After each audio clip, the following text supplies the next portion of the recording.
Pues buenas tardes, tengan todos ustedes.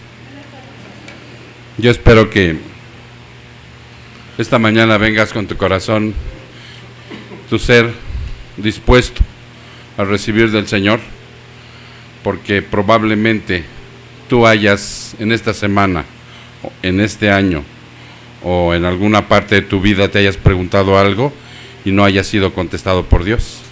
Probablemente hoy sea el día, así que estemos todos atentos porque esto también me incluye a mí.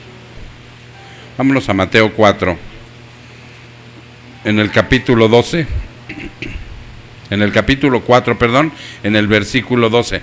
Vamos a ver 10 versículos del 12 al 22. ¿Sí?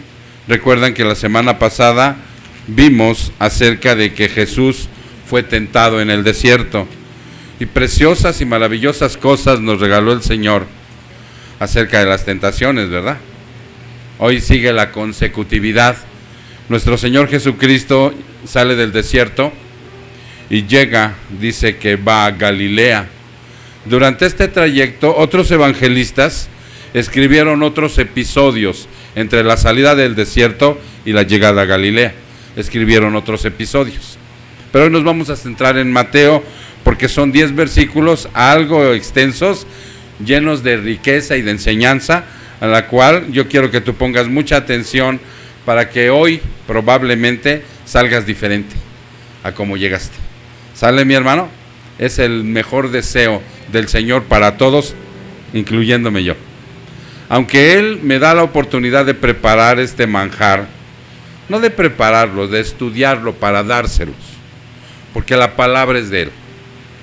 Yo simple y sencillamente soy un mesero, de verdad. O sea, él dice un teólogo y me va muy bien esto que dice este teólogo, que él es el cocinero y de la cocina a la mesa, cuando yo lo traiga no le eche más sal, no lo revuelva, no le ponga de mí, lo traiga tal y como él lo cocinó y que se los dé.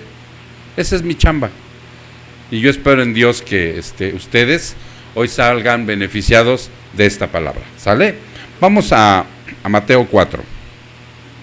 Versículo 12. Dice: cuando él oyó que Juan había sido encarcelado, se retiró a Galilea y saliendo de Nazaret, fue y se juntó al mar en la región de Zabulón y de Neftalí, para que se cumpliera lo dicho por medio del profeta Isaías, cuando dijo: tierra de Zabulón y tierra de Neftalí, camino del mar, al otro lado del Jordán, Galilea de los gentiles. El pueblo asentado en tinieblas vio una gran luz, y los que vivían en región y sombra de muerte, una luz les resplandeció. Desde entonces Jesús comenzó a predicar y a decir: arrepentíos, porque el reino de los cielos se ha acercado. Y andando junto al mar de Galilea, vio a dos hermanos, Simón llamado Pedro y Andrés su hermano, echando una red al mar porque eran pescadores. Y les dijo: seguidme y yo os haré pescadores de hombres. Entonces ellos, dejando al instante las redes, le siguieron. Y pasando de ahí, vio otros dos hermanos, Jacobo hijo de Zebedeo y Juan su hermano, en la barca con su padre Zebedeo, remendando sus redes, y los llamó. Y ellos, dejando al instante la barca y a su padre, le siguieron. Padre, hacemos un pequeño alto, Señor, en este momento. Primeramente para darte las gracias porque tú nos has reunido en tu nombre. Nos has congregado, Señor, de una manera cristiana. Por esa razón tu iglesia está aquí, porque seguimos tu voz y no la de los extraños. Te pedimos con humildad, Señor, que tú puedas abrir nuestro ser para que en mi hermano que escucha pongas una buena porción de retentiva, y de mi parte, Señor, puedas darme la sencillez para explayarles la grandeza de tu palabra. Gracias, Señor, porque de todo esto los beneficiados vamos a ser nosotros. Por eso yo te pido, Señor, que tú la bendigas en este momento. Muchas gracias, Padre. Te lo pido en el precioso nombre de Cristo Jesús. Amén y amén. Bien, hermanos, ahora sí vamos a desempacar la palabra. Miren, hace 8 días nosotros veíamos cómo las tentaciones de Satanás no es nada del otro mundo y seguirá utilizándolas hasta que el Señor regrese. Y veíamos algo muy, muy precioso, como a través de la palabra Él rechaza todo aquello que parece ser legítimo y que de hecho es legítimo. ¿Recuerdan a qué apela Satanás? A cuestiones legítimas como el hambre, ¿no? Todos tenemos hambre, todos en un momento determinado estamos estructurados para comer, nutrirnos, porque si no, fallecemos, perecemos o nos enfermamos. ¿Estamos de acuerdo? Y Satanás apela a eso con el Señor Jesús. Pero el Señor Jesús nos deja la maravillosa enseñanza que no solo de pan vive el hombre, sino de toda palabra que sale de la boca de Dios. Y es por eso que es imprescindible, hermano, que nosotros diario, no cada 8 días, no cada tercer día, no cada que me acuerdo, sino diario, abrir la palabra de Dios y nutrirnos con ella. En algunas iglesias le llaman los famosos devocionales, ¿recuerdan? Y el devocional a veces, como algo legítimo, puede caer en una monotonía, como una comida prefabricada, ¿no? Una Maruchan, agua caliente y prun, algo establecido. No, cuando busques al Señor, ya sea que tú le llames devocional, tiempo con Él, el momento especial para que yo tenga una comunión como la que vieron hace rato. Sí, aprovecharon esa parte, hermano. Esa parte jamás la vamos a sacar de la liturgia, porque es la manera como tú subes al trono de la gracia, que está totalmente abierto el día de hoy, y tú puedas tener un acercamiento con Él. ¿Sí? Hay muchos hermanos que se arrodillan, hay muchos hermanos que se levantan, no sé, la manifestación del Espíritu de Dios para contigo, esa es entre tú y Él. Aquí nosotros evitamos hasta decirte, cierra tus ojos, porque no nos gusta manipular, porque ese es un trabajo del Espíritu Santo, tanto para ti como para mí. A mí no me gusta decirle, dile a tu hermano que está a un lado, que oui. No, porque ese es un trabajo del Espíritu Santo. ¿Sí se entiende? No me gusta decir un aplauso para el Señor. No, porque ese es un trabajo del Espíritu Santo. Mientras el predicador, o sea, y tú en tu vida tanto, tú no tienes vida secular, iba a decir una barbaridad. Tu vida es espiritual. ¿Sí se entiende? Aquí, en tu trabajo, en tu escuela, en tu casa, donde sea, tú tienes una vida espiritual, tú ya no tienes vida secular. Pero allá donde está la gente que hace cosas seculares, ahí también te tienes que mover así. Tu familia es una familia en la cual nosotros antes apelábamos a eso, a manipularla por un bien. No, hoy ni siquiera eso. Hoy nos enseña el Señor Jesús que a través de estas tentaciones de hace 8 días que vimos, que toda la honra y toda la gloria es para Él, y que dependemos de su palabra, pero que vamos a ser de una u otra manera tentados, ¿sí? Pero la tentación, hermano, no es pecado. Solamente cuando se lleva a cabo la tentación, entonces ya produjo el pecado, y tú sabes que el pecado nos produce muerte espiritual, ¿sí? Inmediatamente empezamos a enflaquecer, empezamos a dejar de escuchar la voz del Espíritu Santo, lo entristecemos y empezamos a vivir como si fuéramos inconversos, dice la palabra.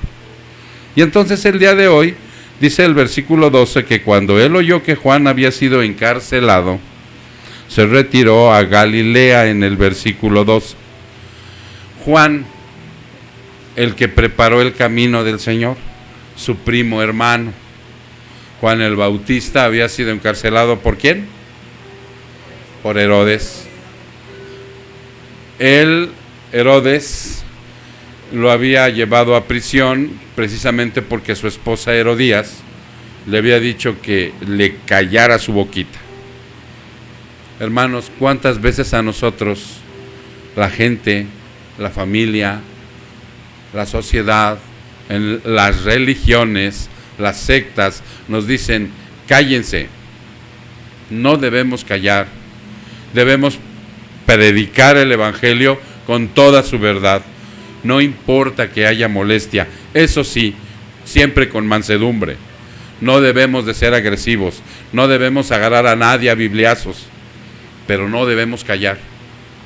A Juan lo habían encarcelado precisamente porque no cayó, y ahí estaba en la cárcel. Y entonces dice aquí un viejo refrán de algunos teólogos, esto lo puedes encontrar con algunos teólogos, refiriéndose a este inicio, porque esto marcaba el inicio de ¿qué, hermano? Del trabajo de Jesús aquí en la tierra, de su ministerio, de su predicación del Evangelio. Aquí iniciaba su trabajo, y este inicio empezaba. Juan era encarcelado, dice él, yo tengo que menguar. ¿Qué es menguar? Dejar de ser yo. Tengo que menguar para que Él aparezca. Y esto es algo muy aplicable en nuestra vida como cristiano. Tengo que dejar de ser yo. Tengo que dejar de ser el famoso yo. Para todo yo, y yo primero, y yo después, y mi punto de vista, y esto y aquello. No, ahí es donde empieza Cristo. Y entonces dice un viejo refrán que cuando el sol sale, ¿qué pasa? Las estrellas se ocultan. Porque eso es lo que en un momento determinado, de una manera antropocéntrica, tanto tú como yo en nuestra vieja vida, y a veces todavía como que quiere aparecer por ahí, nos creemos estrellas. ¿Sí o no? No quisiéramos estar en el canal de las... De veras, porque el egocentrismo es así. El egocentrismo es una opinión exagerada de mí. Yo me veo al espejo y tengo una opinión, pero superlativa, ¿no? A lo que verdaderamente dice Cristo que yo soy. Sí, un hombre desnudo, perverso, un hombre con corazón entenebrecido, con una mente entenebrecida, corazón endurecido y mi voluntad atada al pecado. Muerto espiritualmente. Pero yo creo que soy una estrella. Entonces por eso los teólogos dicen, cuando aparece Jesús en mi vida, esa famosa estrellita se tiene que ocultar. Así es en la vida, ¿cierto? Cuando el sol aparece en la mañana, las estrellas ya no están. Ya no están. Dejan de brillar y sale el sol de justicia.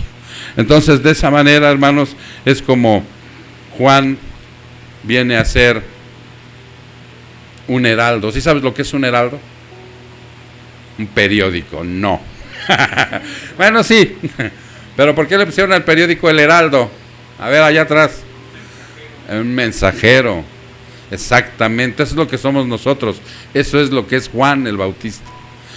Juan, al ser heraldo de Cristo, manifiesta que de allí en adelante la predicación del Evangelio tiene que ser centrada siempre en Cristo. Nuestra predicación tiene que ser cristocéntrica. ¿Vieron las canciones? ¿Cantaron con el entendimiento? ¿Vieron que la palabra de Dios es cantada en esta iglesia? Tiene que ser cristocéntrica la alabanza de Dios. Mi conversación tiene que ser cristocéntrica. Mi vida tiene que ser cristocéntrica por diseño de Dios. Por diseño de Dios. Entonces de esa manera es como así somos mensajeros nosotros. Nosotros también somos heraldos. Somos mensajeros de la palabra de Dios. Y entonces dice aquí, centrada siempre en Cristo, y no agarrarlo de pretexto para engrandecer mi nombre. No sé si se entiende eso. Yo me puedo parar aquí, hermano, y les puedo agarrar de una forma temática y decirles que ustedes son los hijos más amados de Dios, princesitas del reino, guerreros de no sé qué. ¿Sí? Y empezar a exaltar antropocéntricamente al hombre, pero dándoles con versos bíblicos en el nombre de Jesús. No. O sea, la predicación tiene que ir toda la gloria y toda la alabanza al Señor, y a mí me va a dar una aplicación, me va a dar una enseñanza. A mí me tiene que confrontar Cristo siempre contra el pecado, porque aunque yo soy restaurado, regenerado, nacido de nuevo, todavía tengo un pecado residual que mora en mí hasta que yo muera. Se llama imperfección, y esa imperfección constantemente, no constante, diario me hace pecar. Ya no practicar el pecado, que quede claro, porque aquí alguien se confunde muchas veces. Si sois regenerado, salvado, nacido de nuevo, hijo de Dios ahora, o sea, estoy en gloria, dice, ya sentado en los lugares celestiales junto con Cristo, aunque todavía estoy aquí en piedra angular, pero Él dice que así es ya, y yo creo en esa promesa, porque así lo diseñó Él. Mas sin embargo, también nos dice que somos imperfectos. Aún el trabajo no está terminado. Hasta que estemos en gloria, el pecado va a ser sacado totalmente de mí. Pero entonces, si yo dejo de practicar el pecado, y el pecado que tengo es residual, y siempre me gusta ejemplificárselos con algo muy sencillo, como es cuando una mujer o un hombre, porque ya los cristianos ya también lavamos trastes, ¿verdad, hermanos? ¿O no? Y si no, pues ahora en la tarde por ahí mis hermanas de buena voluntad les dejan los de la comida de hoy. Y cuando lavamos una olla, hermano, a veces por mucho que nos esmeremos en lavar la olla, la ves contra luz y siempre queda por ahí un residuo. ¿Estás de acuerdo? Así es en nuestra vida. El Señor diario nos limpia, diario nos quita el cochambre, pero la imperfección son esas partes muy pequeñas que todavía quedan por ahí. Y entonces por esa razón nosotros tenemos siempre en nuestra vida que darle la gloria y la honra a Cristo, ¿sí? Y no hay otro más. Al dejar Juan la predicación por su encarcelamiento, Jesús se desplaza a predicar el reino, empieza su trabajo. Como pueden ustedes darse cuenta, la iglesia, si este pastor que les está hablando, Dios no lo quiera, al rato fallece, alguien tiene que proseguir la obra. ¿Sí se entiende? Alguien tiene que llevar la obra, y tiene que llevarla, hermano, con una situación de sana doctrina, igual como el Señor nos ha ido enseñando durante este tiempo. Porque una persona que es un buen siervo, que liderea como siervo, ¿qué es un siervo? ¿Qué es un siervo? Un esclavo, por amor, pero es líder. Pero a diferencia del liderazgo en el mundo, aquí el que quiera estar más grande tendrá que servirle a todos. No es como en el mundo, que el que quiere ser líder, él se enseñorea de los demás. Y entonces, hermano, es de esa manera como nosotros tenemos que enseñarnos. No debemos de ser jefes, porque el jefe enseña y cuando se muere no hay huella. Se dispersa el rebaño, se dispersa la clase política, se dispersan todos. No dejó enseñanza. Y dice Jesús aquí, no, aquí ya Juan es encarcelado, prosigue Jesús, vienen los apóstoles y ahora estamos nosotros predicando la sana doctrina. Y Jesús dijo, va a haber gente que salga de entre ustedes, lobos rapaces, ¿sí?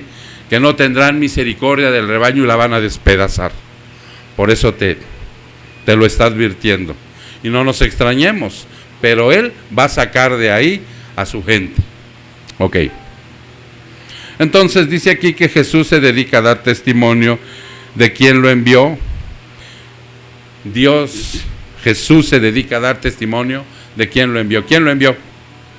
Su Padre, Jehová de los ejércitos. ¿Sí? Y la congregación no carece de siervos que sirvan. No debe de carecer.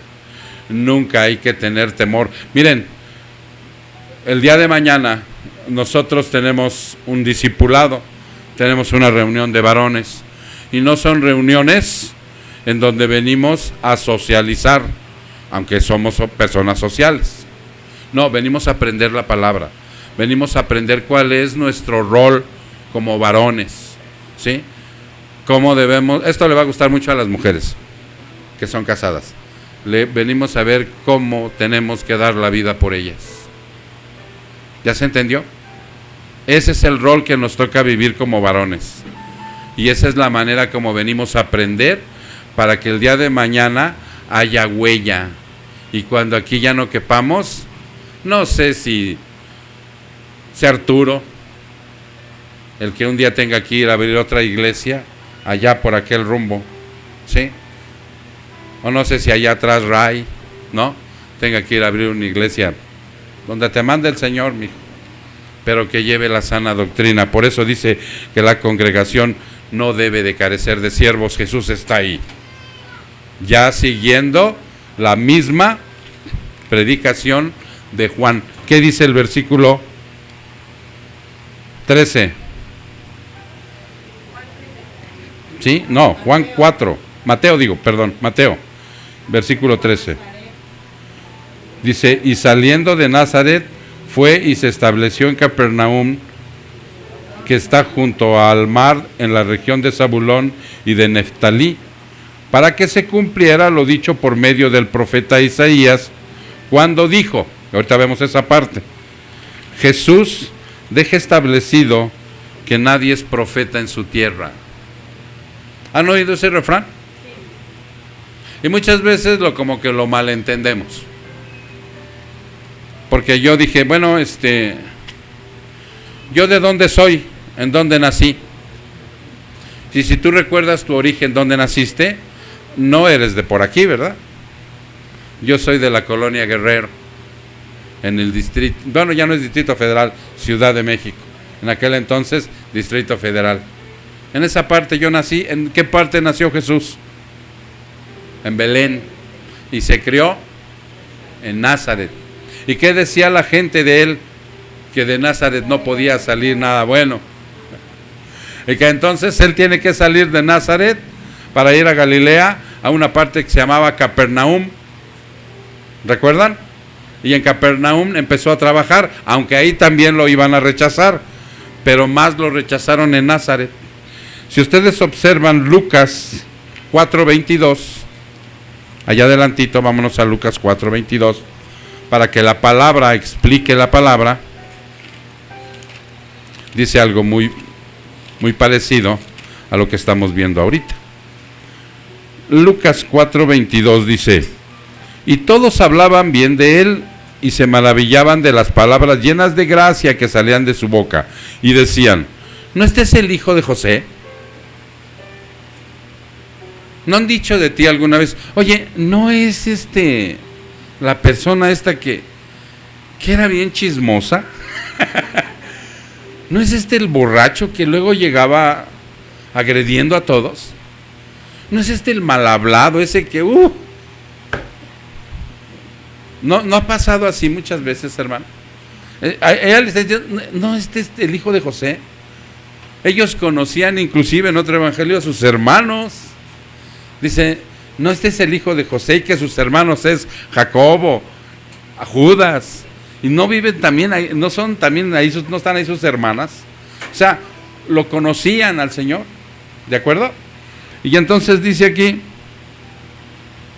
23, entonces él les dijo, sin duda me citaréis este refrán, médico, cúrate a ti mismo.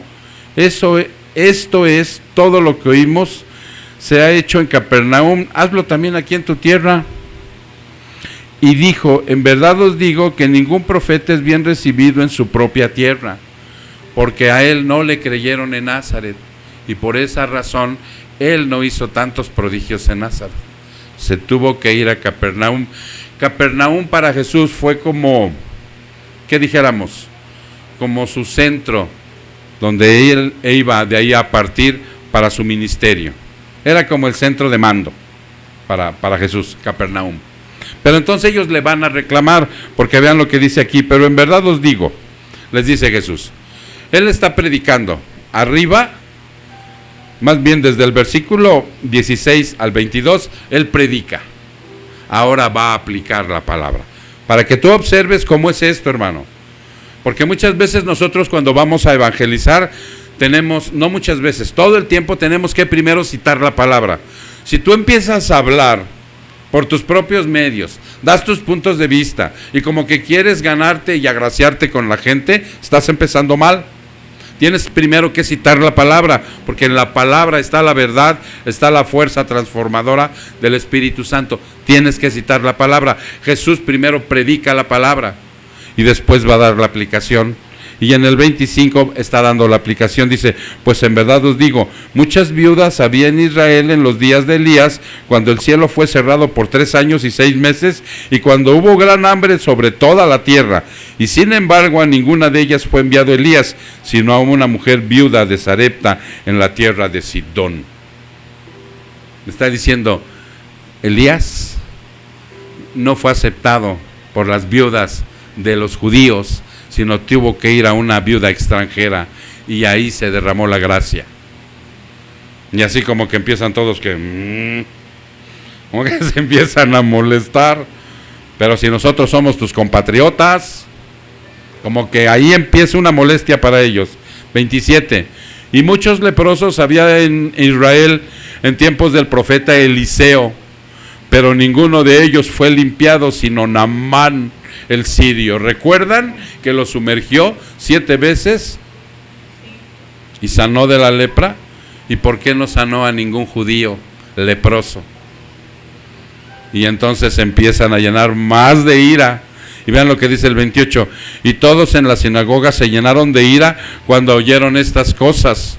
¿Por qué tenía que Jesús decirles que a él lo rechazaron? Y por eso tenía que ir allá.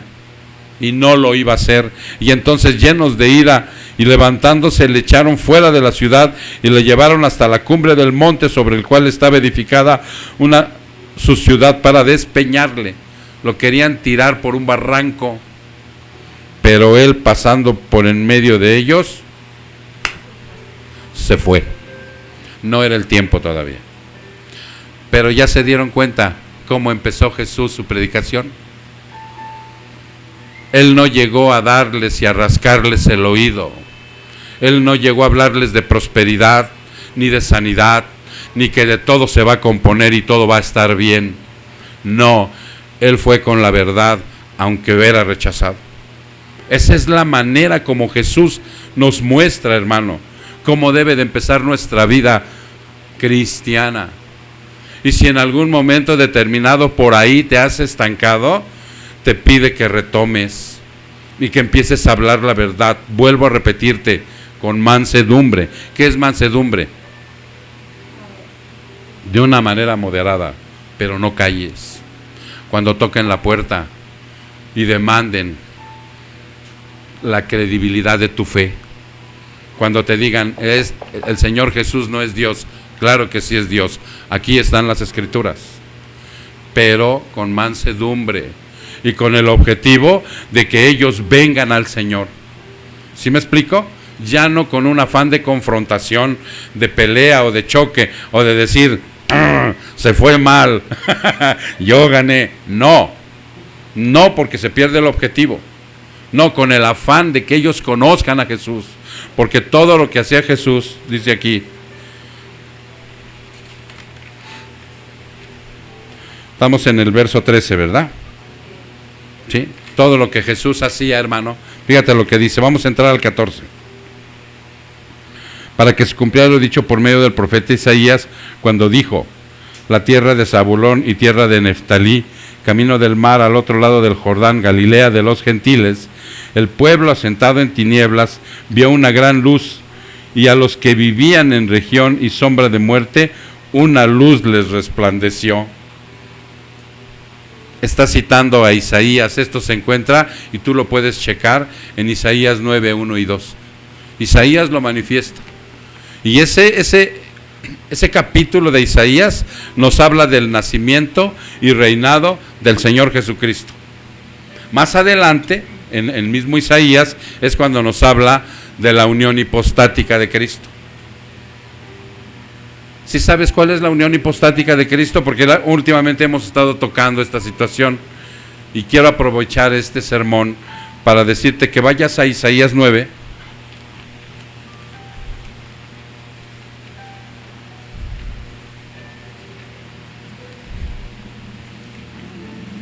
Isaías capítulo 9, para que veas que ahí está citado lo que está diciendo Jesús. Pero no habrá más lobreguez para la que estaba en angustia, como en tiempos pasados él trató con desprecio la tierra de Zabulón y a la tierra de Neftalí, pero después lo hará gloriosa por el camino del mar al otro lado del Jordán, Galilea de los gentiles. Es un juicio que está trayendo, porque los asirios llegaban ahí.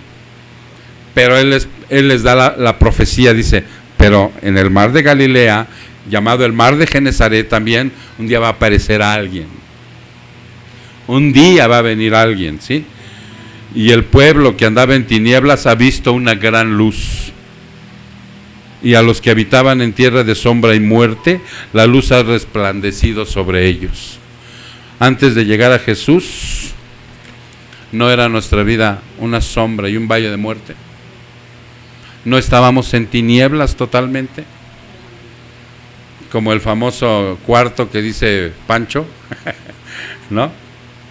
Donde estás encerrado y no percibes el mal olor, hasta que llega alguien de afuera y dice, ay, échele tantito Glade, porque aquí está duro el mal olor. Alguien tiene que venir de afuera. ¿No es verdad? ¿No es verdad que la sombra y la tiniebla era nuestra vida diaria? Pero un día dice, va a venir a resplandecer la luz del Evangelio, porque en este momento, permítanme, está diciendo que va a venir Cristo. Y abajo, hermanos, en el versículo 6, vean lo que dice. ¿Ya están ahí? De Isaías. Porque un niño nos ha nacido, un hijo nos ha sido dado, y la soberanía reposará sobre sus hombros. Ahí está hablando de Jesús, nacido de mujer, de una forma humana, 100% humana, ¿cierto? ¿Ok?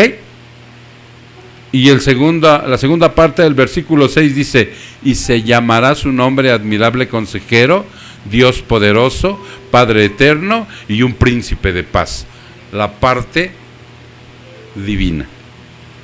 En ese versículo está la parte humana de Jesús y la parte divina. 100% hombre, 100% Dios. Cuando te digan, oiga, hermano, ¿en dónde está la unión hipostática? Porque pues yo no la encuentro por ningún lado, ni siquiera la palabra como la Trinidad. Aquí está.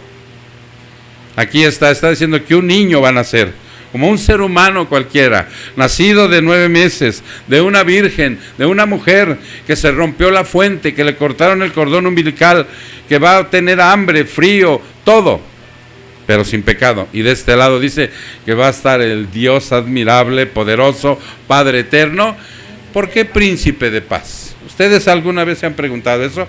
¿Por qué al Señor es llamado príncipe de paz?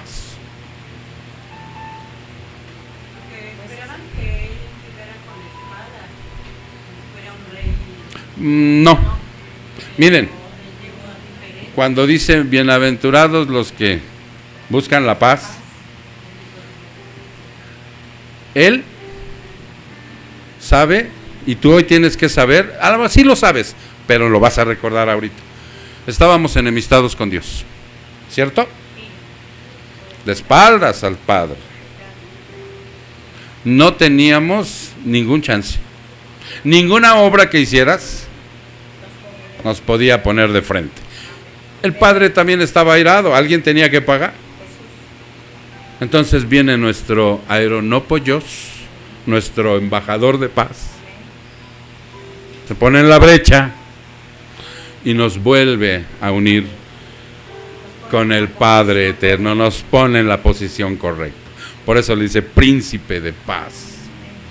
Ahorita vamos a ver algo más adelante.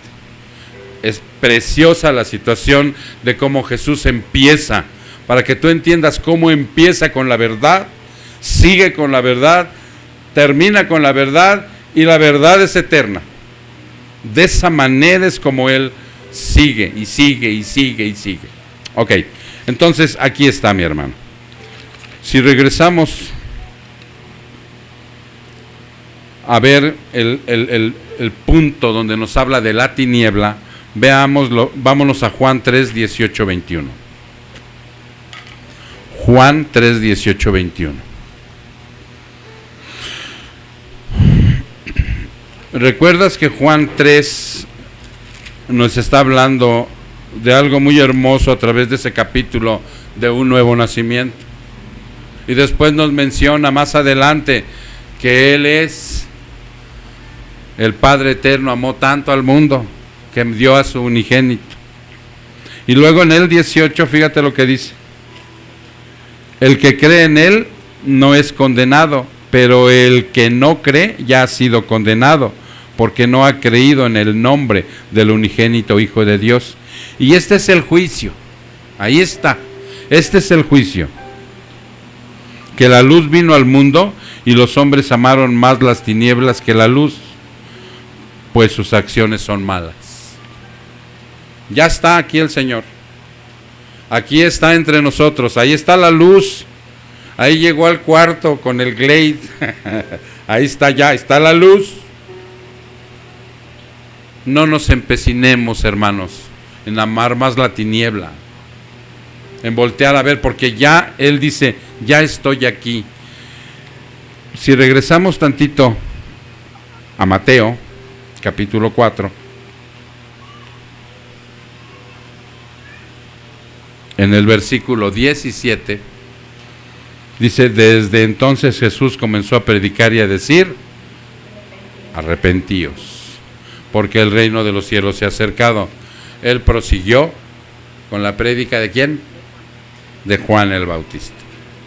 Aunque Juan el Bautista había dicho que él traía el bautismo de Espíritu Santo y fuego, él sigue diciendo: arrepentíos, arrepentíos.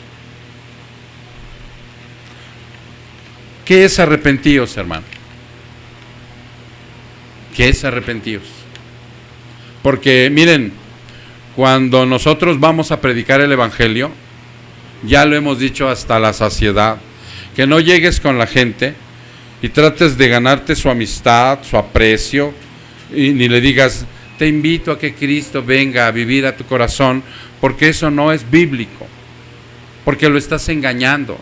No lo invites a hacer una oración que no tiene ningún efecto, porque el nuevo nacimiento es otro. La oración de fe es un invento que hicieron por allá en 1930, actualízate. Un predicador, ¿sí?, para poder jalar masas. El Señor no le impresionan las multitudes, hermano. Él tiene un remanente. Él tiene un remanente. Estas mismas masas, lo vamos a ver después, que lo seguían, después lo condenaron y lo llevaron a la crucifixión. El Señor no se impresiona con la muchedumbre.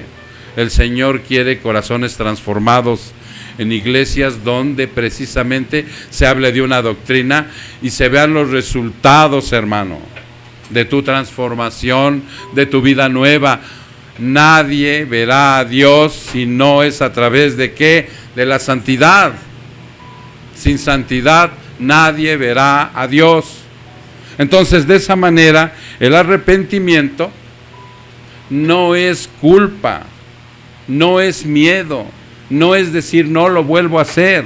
Es un cambio de juicios y actitudes, pero tranquilo, de una manera en que yo pueda vislumbrar en qué sentido, en dos partes primordiales, yo voy a empezar a cambiar. Uno, voy a cambiar mi juicio y mi actitud que yo tenía hacia Dios.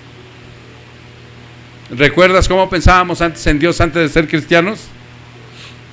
¿Sí se acuerdan? ¿O nacieron en cuna cristiana?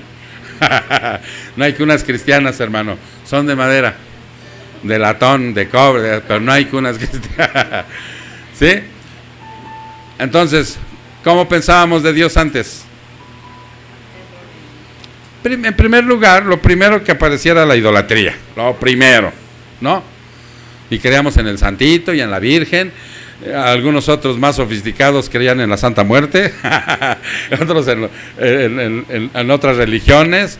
Una vez una persona aquí me dijo, es que tú desprecias tus raíces mexicas y te fuiste con el Dios de los judíos y ahora que tú tienes que creer en Tlaloc, me dijo.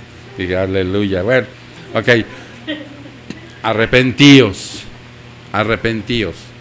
Cambia de juicio y de actitud con respecto a la creencia que tú traías de Dios. ¿Sí? ¿A cómo? Gracias. ¿Cómo creías en Dios? Ahora cámbialo por el Dios verdadero de la Biblia. Yo sé que duele a veces, hermano, que has llevado mucho tiempo y sistemáticamente por años una creencia en Dios anómala, idólatra. ¿Sí? Me decía el otro día alguien, ¿no le vas a poner un ojito de venado en su mano a tu nieta? ¿Cómo? ¿Cómo? ¿Ya no pones la sábila detrás de la puerta? ¿Sí, o los ajos? ¿Ya no compras elefantitos con la trompita para arriba a ver si te traen suerte? O sea, todo lo que nosotros creíamos que era Dios, tenemos que dejar, ese es arrepentirse, ¿sí? De todo lo que antes creíamos que era Dios, para ahora creer en el Dios verdadero, en el Señor de la cruz que nos trajo salvación, ¿sí? En el Padre eterno, Jehová Dios, y en el Espíritu Santo, que es el regenerador. 3 personas distintas, un solo Dios verdadero. Y la otra parte en donde tenemos también que cambiar de juicio y de actitud es con respecto al pecado, ¿cierto? Ahora tenemos que odiarlo, porque antes era nuestro amigo, nuestro compañero de parrandas, lo que nos sustentaba cada día. Nuestros piecitos, dice la palabra, que diario corrían de continuo al mal, a derramar sangre. Nuestra boca, ¿no? Como veneno de serpiente, dice, explayaba el pensamiento, todo enturbiado. O sea, eso es lo que ahora, en lugar de, porque digo, ya no pecamos, ya se fue la pornografía. Ok, qué bueno, gracias a Dios. Pero ¿no le suspiras a veces? Ay. Se suspira por el pecado a veces. No, ya no, hermano. Ni por el chisme, ni por la ratería, ni... O sea, tenemos que odiar el pecado. Así como algo, un olor fétido que te llega a tu nariz. ¿No huimos rápido del olor fétido? Por ahí le das la vuelta, ¿no? Así es como hay que huir del pecado. Y tú conoces el pecado, hay una larga lista en toda la Biblia, ¿no? Y lo conocemos perfectamente, éramos amigos de Él y caminábamos con Él. Entonces es de esa manera como el Señor en el versículo 17 dice, arrepentíos, arrepentíos. Y luego, hermano, una vez que Él dice esto, ya preparó, ya dio su primer sermón, ya inició su trabajo, Él necesita congregación. Congregación. Porque hay hermanos, hay gente que quiere ser el llanero solitario. Quieren creer en Dios, pero quieren estar solos, porque los han lastimado en muchas congregaciones. Y eso es verdad. Y eso es verdad, que llegas a una congregación y a veces lastiman tu corazón. Pero confía en Dios, que Él pondrá en ti hermanos, familia, ¿sí? Que realmente sean de Cristo.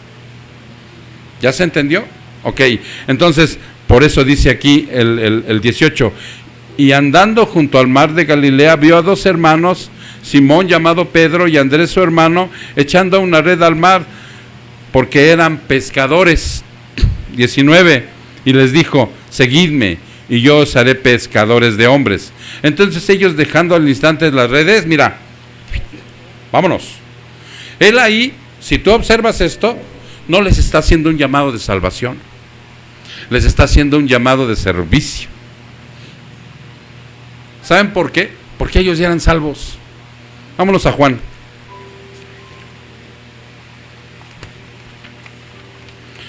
a Juan, ahorita te digo. Estoy en el versículo que dije. 18, ¿verdad? Sí. Ok. Juan 17. No, perdón. No es Juan 17. Ahorita les digo. Porque Juan... Ay, mamá, creo que no lo apunté. Háganme un favor con sus teléfonos. Búsquenme en Juan cuando llama a los primeros discípulos. Y aquí lo tengo yo. Porque ahí él da una referencia. Aquí está, ya lo tengo.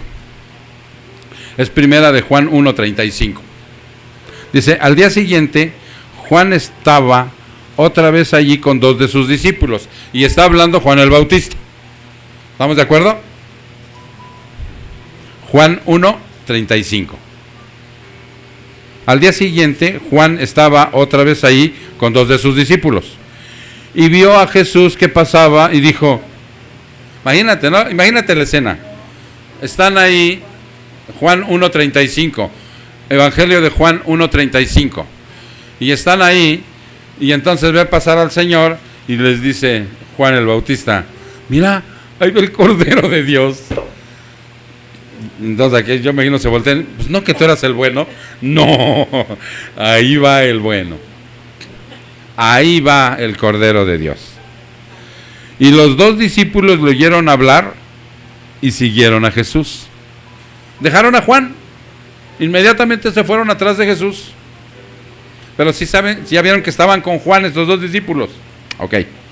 Jesús se volvió y viendo que le seguían les dijo, ¿qué buscáis? Y ellos le dijeron, Rabí, que traducido quiere decir maestro, ¿dónde te hospedas? Y él les dijo, venid y veréis. Entonces fueron y vieron dónde se hospedaba y se quedaron con él aquel día porque era la hora 10. Uno de los 2 que oyeron a Juan y siguieron a Jesús, ¿quién era? Andrés, el hermano de Pedro. Él encontró primero a su hermano Simón y le dijo, hemos hallado al Mesías, que traducido quiere decir Cristo. Entonces lo trajo a Jesús. Jesús mirando dijo, tú eres Simón, hijo de Juan, tú serás llamado Cefas, que quiere decir Pedro. El otro discípulo que estaba ahí era Juan. Entonces el llamado que hace Jesús para que sean pescadores de hombres es para servicio. Tú ya llegaste, hermano. ¿Tú eres nacido de nuevo? No me contestes ni levantes tu mano. Ahí en tu corazón. ¿Tú eres nacido de nuevo? Tú eres del cuerpo de Cristo. Pastor, pero no he servido. No importa. Eres del cuerpo de Cristo. Todo el que nace de nuevo es del cuerpo de Cristo. ¿Sí están de acuerdo? Ok. Entonces, continuamente, como hoy, te va a hacer un llamado. ¿No quieres pasar echarnos una mano con los niños? Ay, pastor, como que no me agradan mucho los niños. Pero tú tienes un llamado. Y es importante que veas cuál es tu llamado. Es importante que veas cuál es el don que Dios te dio. Todo nacido de nuevo tiene un llamado y tiene dones. No todos, pero da dones. ¿Usted ya sabe cuál es su don? ¿El que tiene? ¿O hacemos una reunión especial? No se puede. En muchas iglesias hacen reuniones especiales para ver. No. Esto es entre tú y tu Señor. ¿Sí se entiende? Pero si tú eres nacido de nuevo, ahí está un don que tiene que ser. Les dijo, vengan. Pero lo importante que yo quiero que tú observes es que el Señor Jesucristo llama a Pedro y a su hermano y a Andrés para que le sirvan. ¿Sí se entiende? Era servicio lo que el Señor quería. Ahora, Pedro, Andrés, Jacobo y Juan fueron los primeros que dice Mateo 4. ¿Ya se entendió? Son los primeros. ¿Qué llamado? A ver, voy a hacer una pregunta. Pedro, ¿cuál es tu llamado? ¿Eres nacido de nuevo, mijo? Amén, gloria a Dios. ¿Cuál es tu llamado?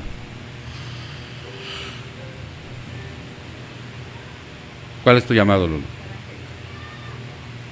Evangelista, dice Lulu. ¿Ray? Sí, sí. Hermana Alex, ¿cuál es su llamado? Aleluya. Aleluya. El llamado de todo nacido de nuevo es el ministerio de la reconciliación. Todos somos embajadores de paz. Extra te va a decir, a ver, Panchito, yo creo que usted va para pastor. Ese es el extra. A ver, Lulo, creo que usted me va a servir preparando cosas de evangelismo. Ese es el extra. A ver, Alma, creo que usted es la maestra próxima de los niños de allá adentro. Pero el principal, el primordial ministerio que te da a todo nacido de nuevo es que tú tienes que reconciliar a los hombres con Dios. Tú tienes que reconciliar a los hombres con Dios. Si eres nacido de nuevo, ese es tu ministerio. ¿Ya se entendió? Por lo tanto, dice aquí en la palabra del Señor que está esto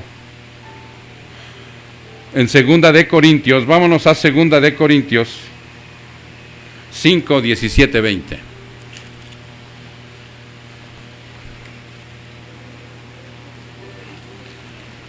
Segunda de Corintios 5 del 17 al 20.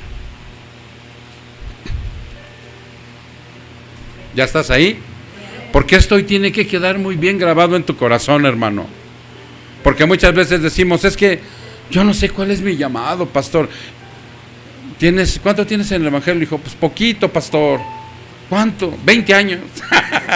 ¿Cómo no sabes cuál es tu llamado? De modo que si alguno está en Cristo, nueva criatura es, las cosas viejas pasaron, he aquí son hechas nuevas. Sí, porque a veces se oyen bonitos los versículos, ¿no? Y amén, dice, amén. Sí, pero ¿qué significa esto? Y fíjate lo que dice el 18. Y todo esto procede de Dios, quien nos reconcilió consigo mismo por medio de Cristo y nos dio ¿qué? Amén. Él es el primer embajador de paz, Cristo, es el que llega y nos pone en paz con Dios. Hoy por la justificación somos salvos de la ira de Dios. Pero ahora quiere, dice, yo ya me voy a orar por ustedes porque todavía van a tener pecado residual y voy a estar orando continuamente allá arriba como un gran sacerdote, nuestro sumo sacerdote. Pero te voy a dejar al Espíritu Santo con un trabajo.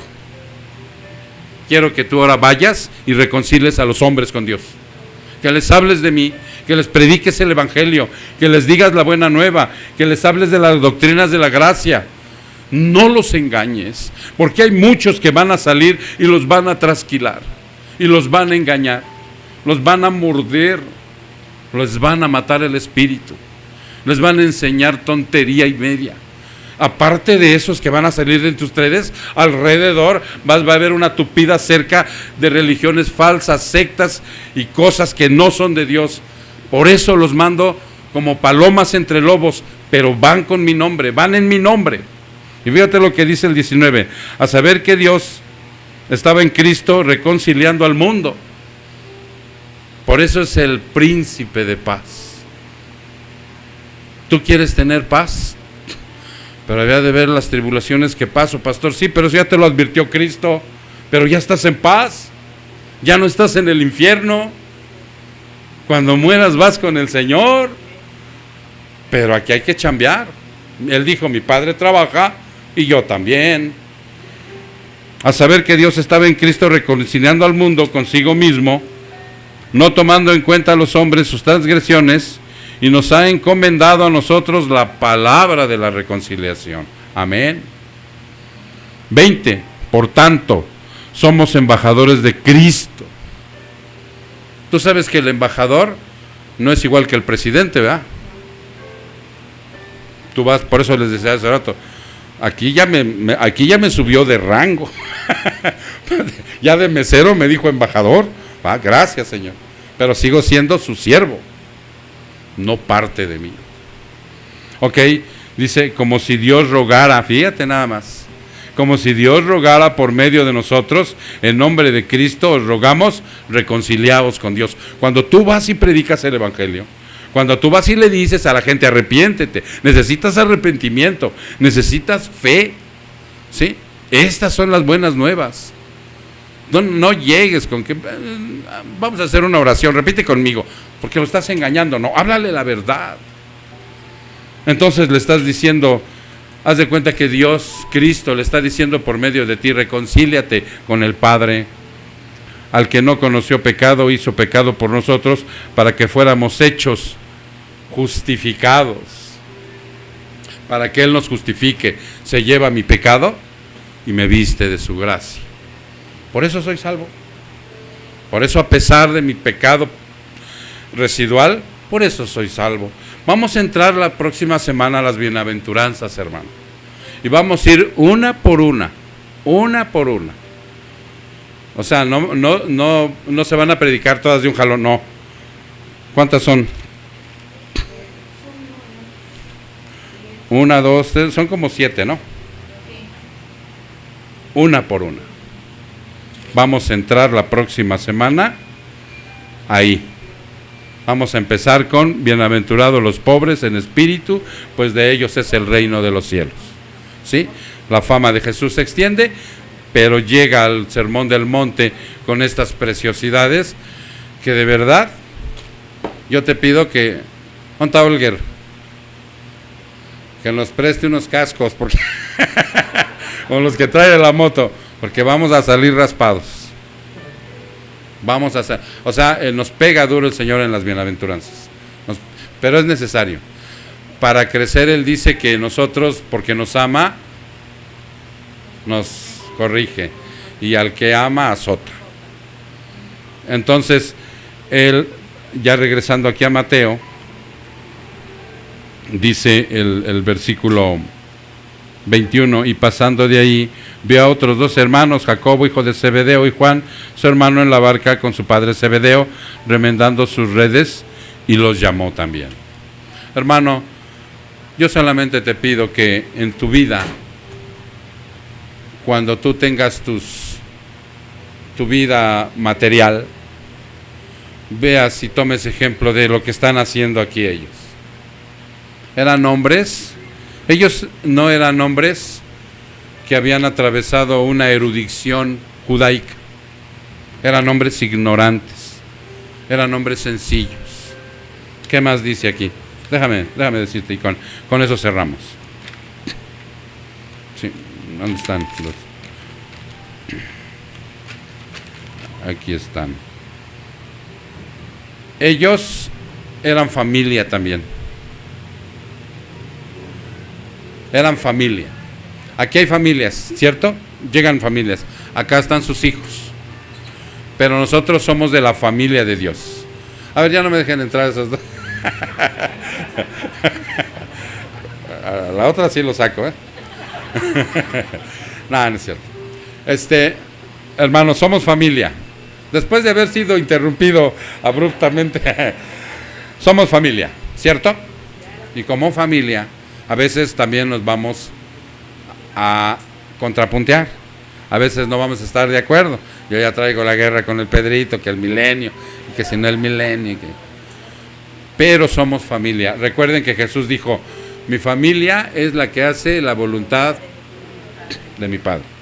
2, eran pescadores de condición sencilla, humilde y de una economía pobre. ¿Sí? No despreciemos a los pobres, jamás.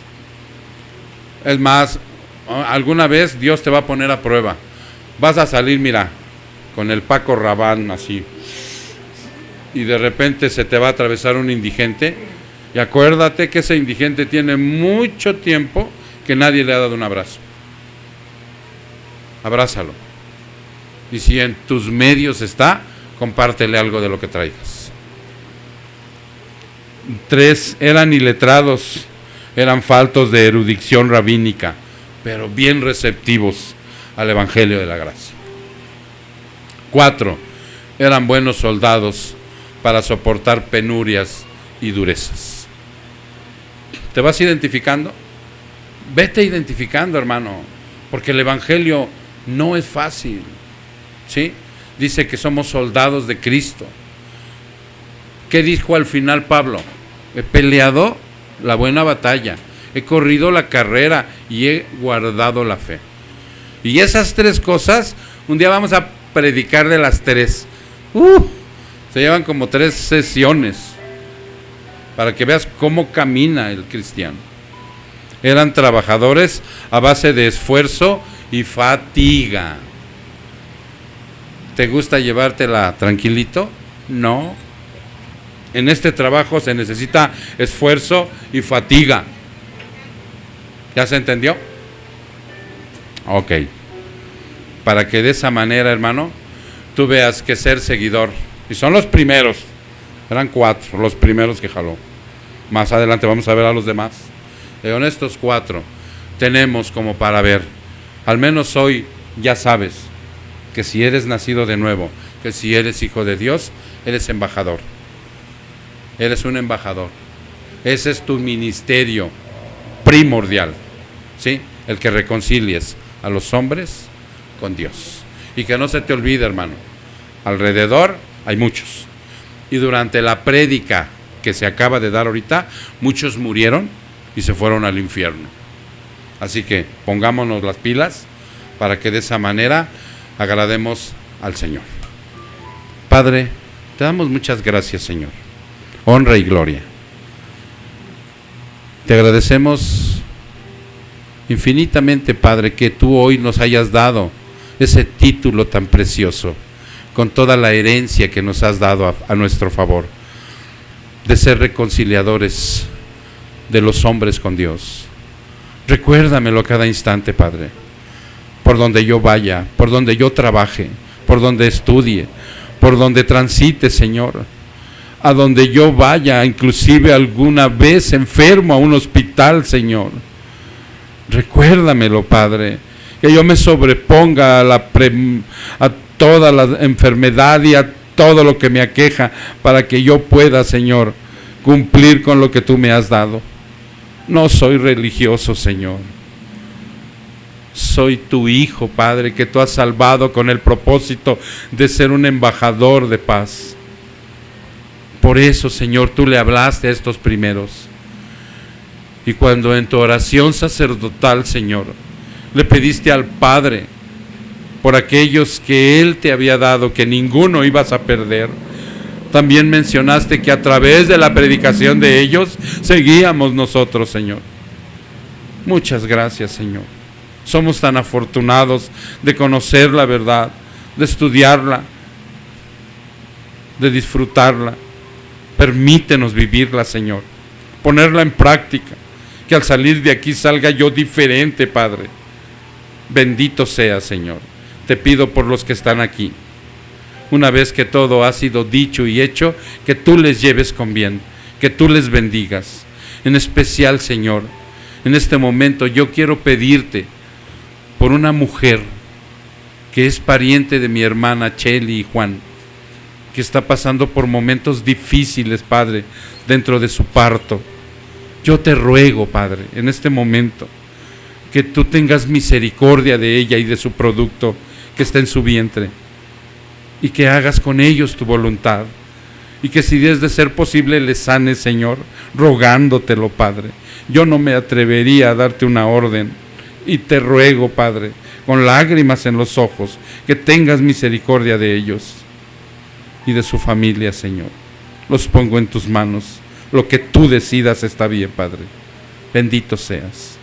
Te damos gracias, honra y gloria en el precioso nombre de Cristo Jesús. Su pueblo dice, amén.